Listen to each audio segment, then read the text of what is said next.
Hello दोस्तों, मेरा नाम पंकज है।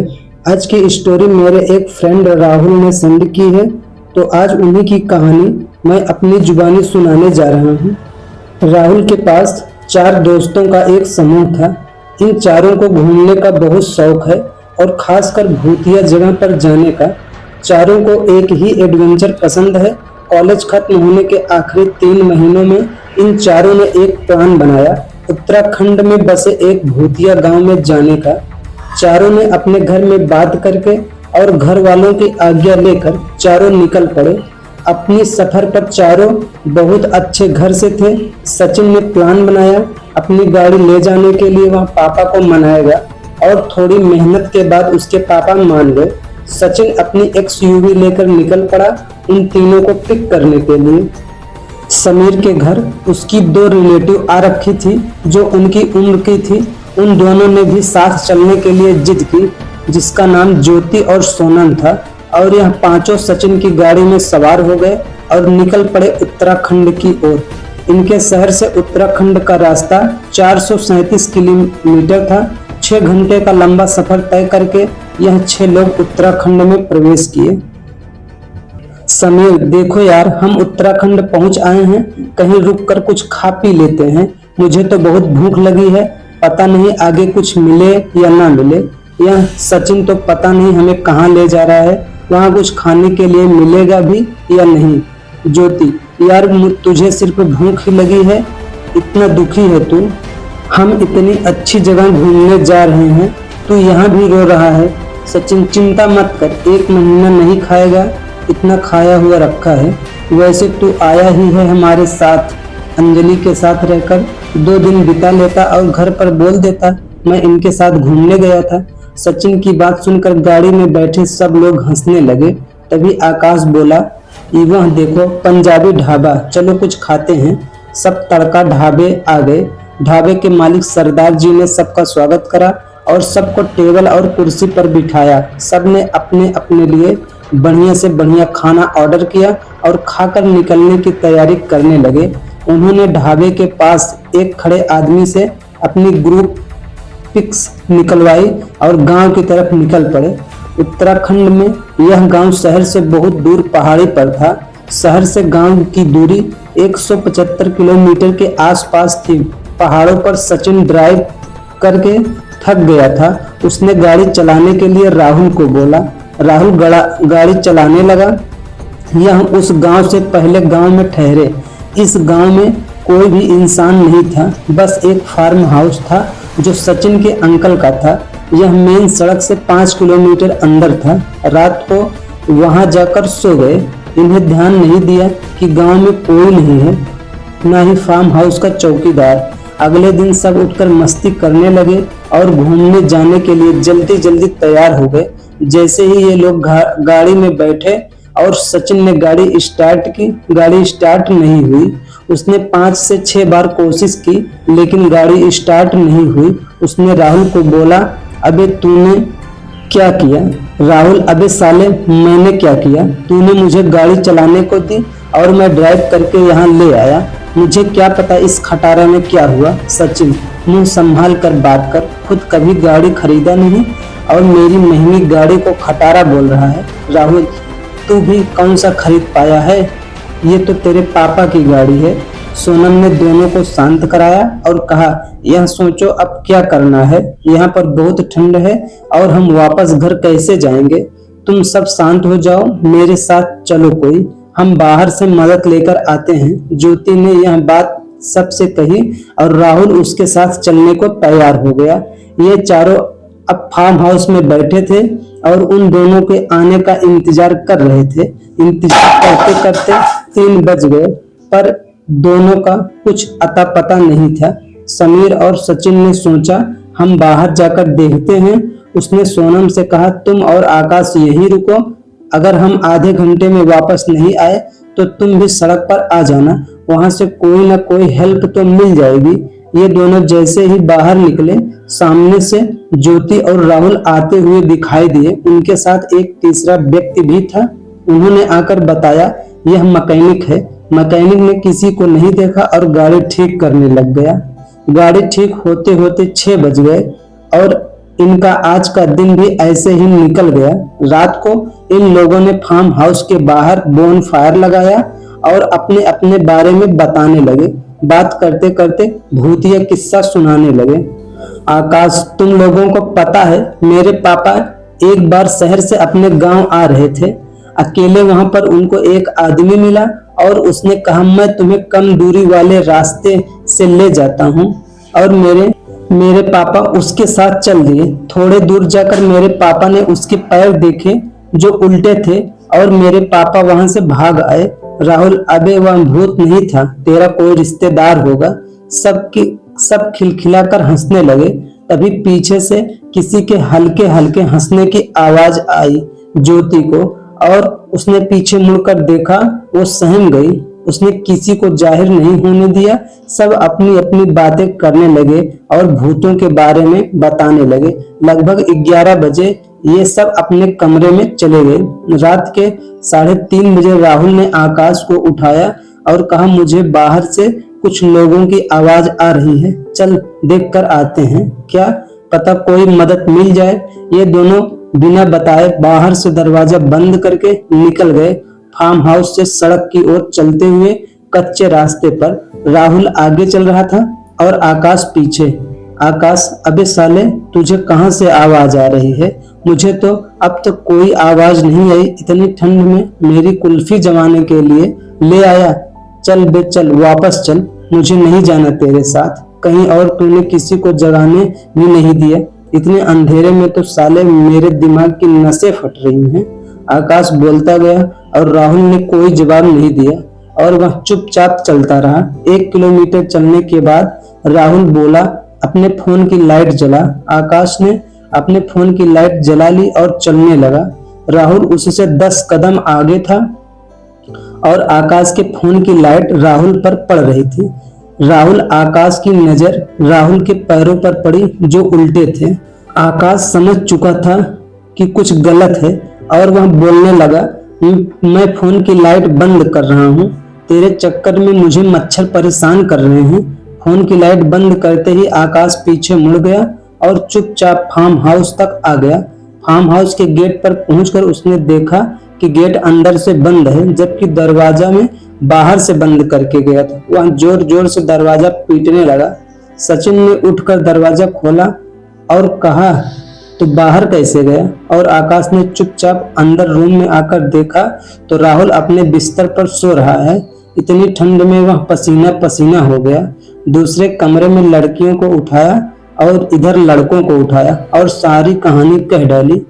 किसने उसी बात पर भरोसा नहीं किया। तभी ज्योति कुछ समझने लगी और सोनम किचन में जाके सबके लिए कॉफी लेने चली गई। किचन के बाहर सचिन की सरकटी लाश खड़ी हुई दिखी और उसके हाथ से दूध छूट गया और वह बेहोश हो गई। यह पांचों सोनम को देखने के लिए किचन में गए। वह फ्लोर पर बेहोश पड़ी हुई थी। समीर उसे गोद में उठाकर अंदर कमरे में ले आया और वहीं जमीन पर लगे हुए बिस्तर पर लिटा दिया। ज्योति ने उसके ऊपर पानी छिड़का और उसे होश में लेकर आई। सोनम होश में आते ही रोने लगी। उसे ज्योति ने संभाला और शांत किया।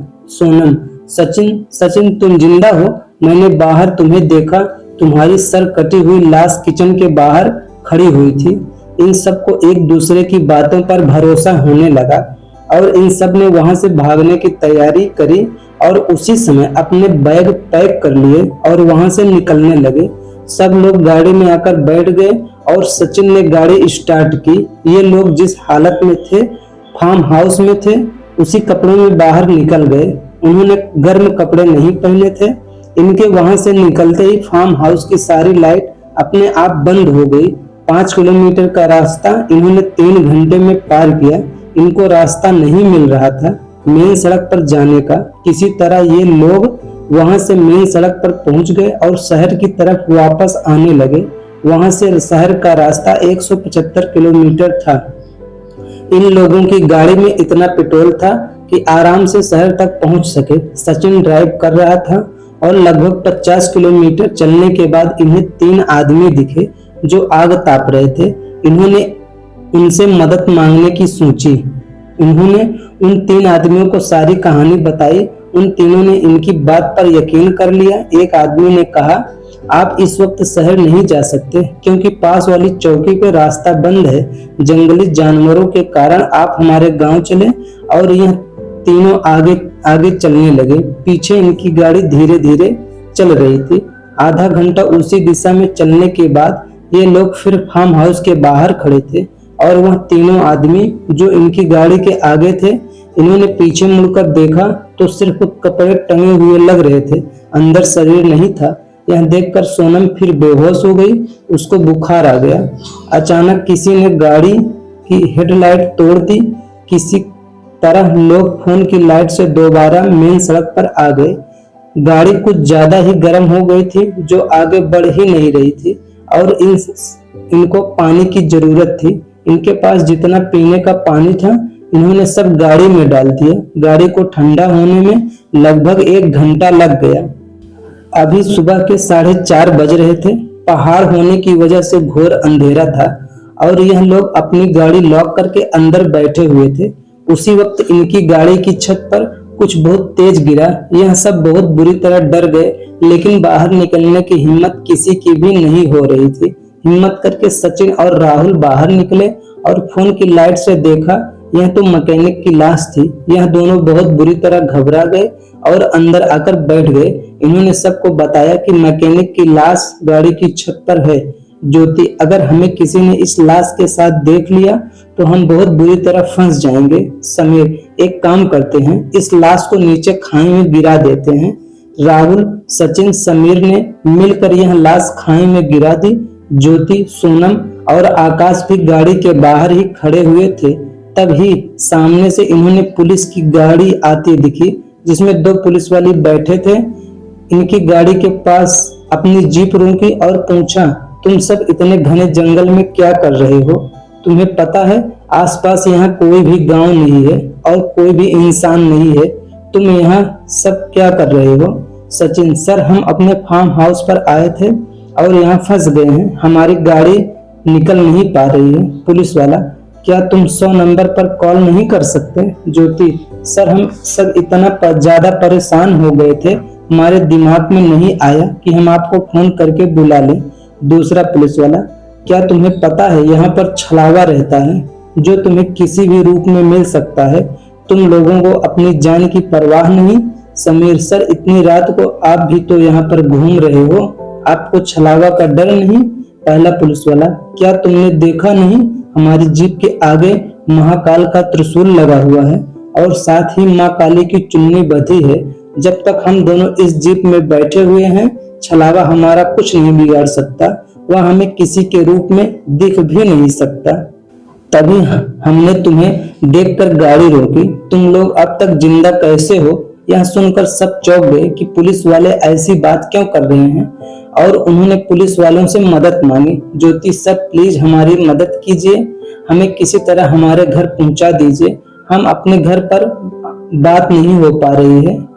तुम सब अपनी गाड़ी छोड़कर हमारे साथ पुलिस चौकी चलो और सुबह आकर अपनी गाड़ी यहाँ से ले जाना। सब पुलिस चौकी चले गए, जो शहर से विपरीत दिशा में था। उन्हें चौकी पहुंचने में तकरीबन 20 मिनट लगे और यह चौकी में ही कमरे में आराम करने लगे। इनके फोन में सिग्नल नहीं था, न ही पुलिस चौकी से इनके घर पर फोन लग रहा था। इन लोगों ने सुबह 10 बजे तक उसी कमरे में आराम किया। सचिन, सर आप मेरे साथ चलिए, मैं अपनी गाड़ी ले आता हूँ और हम सब यहाँ से चले जाते हैं। सोनम अभी भी नहीं उठ रही थी और यह बात ज्योति को बहुत परेशान कर रही थी। सचिन और पुलिस वाला अपनी गाड़ी लेके वहां से चल दिए, लेकिन वहां पहुंचकर पता चला कि गाड़ी नहीं है। तभी सचिन को पीछे से गाड़ी की आवाज आई और उसने पीछे मुड़कर अपनी गाड़ी को खाई में जाते हुए देखा। वो बहुत बुरी तरह डर गया और रोने लगा। पुलिस वाले ने उसे संभाला और वापस चौकी लेकर आया। पुलिस वाला, अब तुम लोग जिस हाल में हो, हमारा फर्ज है तुमको शहर तक छोड़ना। अपनी जीप में बिठाकर एक पुलिस वाला इनको शहर तक छोड़ने चल दिया। चौकी से शहर पहुंचने में इन्हें 3 घंटे लगे। पुलिस वाले ने इन्हें बस स्टैंड के पास छोड़ा और टिकट दिलाकर बस में बैठा दिया। यह चारों बस में बैठ गए और बस चल पड़ी इनके शहर की ओर। दोपहर के 2 बज गए थे। और इन लोगों ने कुछ खाया भी नहीं था। सोनम अभी भी नींद में थी। इन सब की आंख लग गई। अचानक झटका लगने से आकाश की नींद खुली और वह खुद को बस में नहीं पाया। मैं अभी फार्म हाउस के बाहर पड़ा हुआ था और वह उन सबको आवाज लगाने लगा। उन सब की आंख खुली और वो सब फार्म हाउस के बाहर पड़े हुए थे और वह सब चीखने लगे। उन्हें पहले यह सपना लग रहा था, लेकिन कुछ देर बाद एहसास हुआ कि वह अभी भी फार्म हाउस के बाहर ही हैं और अंधेरा हो चुका है। इन लोगों के पास वापस जाने का रास्ता भी नहीं था। बाहर से बहुत ही अजीब हंसी की आवाज आ रही थी और यह लोग फार्म हाउस के अंदर चले गए। अब यह चारों सुबह का इंतजार करने लगे। किसी तरह दोनों लड़कियों को आराम से सुला दिया, लेकिन ज्योति की आंख में अभी भी नींद नहीं थी, क्योंकि वह जानती थी कि बहुत गलत हो रहा है। पता नहीं अपने घर वालों से मिल पाएगी भी या नहीं, लेकिन आज सुबह होने का नाम नहीं ले रही थी। अब यह चारों भी सो चुके थे। सुबह उठकर इन लोगों ने कुछ खाया और मेन सड़क की ओर चल पड़े। आगे जाकर इन्हें दो रास्ते दिखे जो पहले नहीं थे। इन्हें समझ नहीं आ रहा था कि किस रास्ते पर जाना है। इन लोगों ने रास्ता चुना और उस तरफ चल दिया। यह रास्ता मेन रोड पर निकला। इन लोगों ने शहर की तरफ चलने के बजाय चौकी की तरफ चलना ज्यादा सुरक्षित समझा। इन लोगों ने सामने से वही जीप आते देखी जिसमें दो पुलिस वाले थे। उनको पुलिस वालों ने पूछा, तुम लोग वापस कैसे आए? तुम पागल हो? यहाँ पर वापस क्यों आए? तुमको मरना है? सचिन, सर हमें नहीं पता हम यहाँ कैसे आए। हम बस में सो गए थे और जब उठे तो हम फार्म हाउस के बाहर थे। सर हमारी मदद कीजिए। उन्होंने कहा, पीछे बैठ जाओ। सारे दोस्त पीछे बैठ गए। यह किसी और रास्ते पर ही चल रहे थे। सचिन ड्राइव कर रहे पुलिस वाले के पीछे बैठा था। सचिन, सर हम कहाँ जा रहे हैं? और तभी पुलिस वाले ने पीछे मुड़कर देखा, जिसका शरीर तो सीधा था लेकिन उसकी गर्दन 180 डिग्री घूम गई। पुलिस वाला, तुम्हारी मौत की तरफ।